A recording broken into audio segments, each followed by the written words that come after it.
episode natin with Coach Angel with the props, with the big bench. Bench. Yes. May sinisigaw yung audience. Meron. Oo, naalala ko. Pero hindi siya parang, at first, parang tama ba yung narinig? Ano ba yun? Ano? Parang, ha? Diba? Oo. Ano yung sinigaw nila? Ano?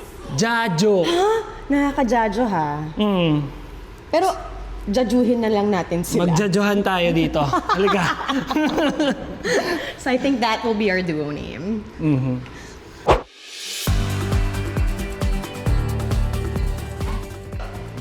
Yes. Let's go, Joker.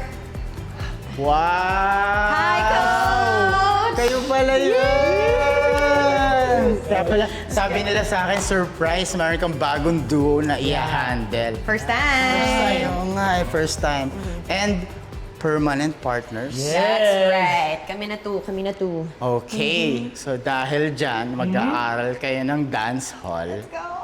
Na I think is napanalunan ni Joker last time. Tama. And first time ni Jasmine. Na mananalo sa dance hall. Oy!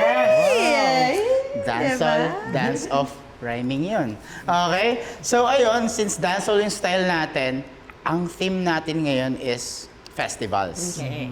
But around the world. Let's go. Meron ba kayong idea festival from India? Ano yan, Coach? Yung super colorful niyan. Yes. Diba?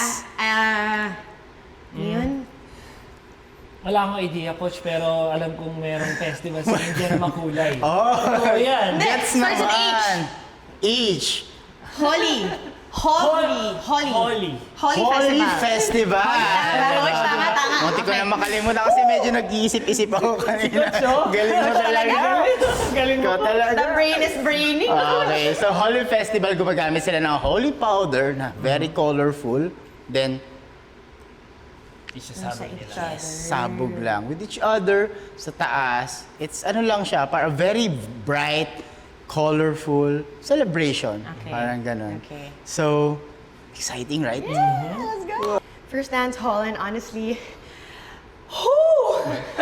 it's so fun. It's really fun, and I think yun yung na-appreciate ko na sinasabi ni Coach Ellie lagi sa amin. Enjoy it.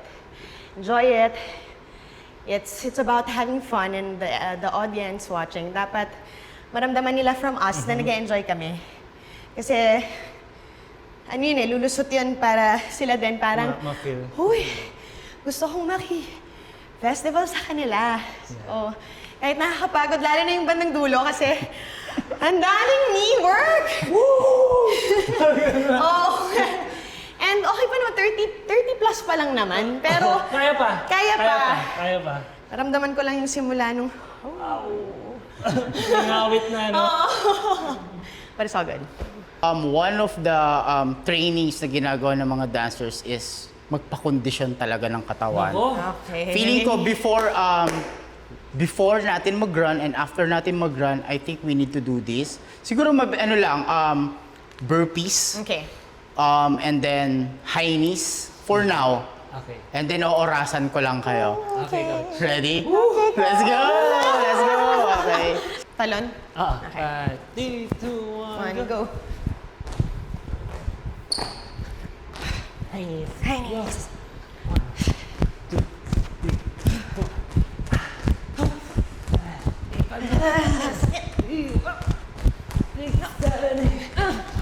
Yo! Kamusta? Tagal-tagal din yun Sakit, Coach. Kailang? Mainit. Yes. Yeah, mainit sa Kasi- likod. Mainit yan. Kasi lalo na dancehall laging grounded dapat. So, ito yung unang-unang mababurn sa inyo. So, kailangan sobra siyang nasa kondisyon. Okay. Saka yung stamina. So, Yeah. importante pa rin ang conditioning sa atin as dancers. Ready for full out? Let's go. Let's go! Let's go! Let's go! Let's go! Let's go, ate. I'm super happy kasi nga, I think nung in-interview pa kami for digital few weeks back, pareho kaming sagot ni Joker na we really wanna be paired up with each other naman talaga. wala, puro shuffle tayo the first few weeks. So, you know, it's nice to experience everyone's tandem, but it's also nice to be back with Joker again because I know for sure sobrang helpful niya sa akin lagi. And he always reminds me, okay, enjoy natin to, wag gigil. Kasi alam niya rin na may ganun akong Same. personality na, ito na, alam ko yung steps, pero pag nanggigil, Nawawala. Nawawala. Yun. Feeling ko doon kami nagkasundo kasi pag nire-remind ko si ate, ang totoo nun, nire-remind ko lang yung sarili ko din. Totoo ba? Na pagka, minsan kasi nagigigil ako, hindi ko na nakapapakita yung steps. Yeah. So, pag sinasabi ko sa'yo, nare-remind na rin ako sa mga Yeah. timing, sa Yeah. mga facial expression, mga ganun. para kaming mirror ng isa't True. isa. And yun dapat sana yung mag-reflect din sa partner.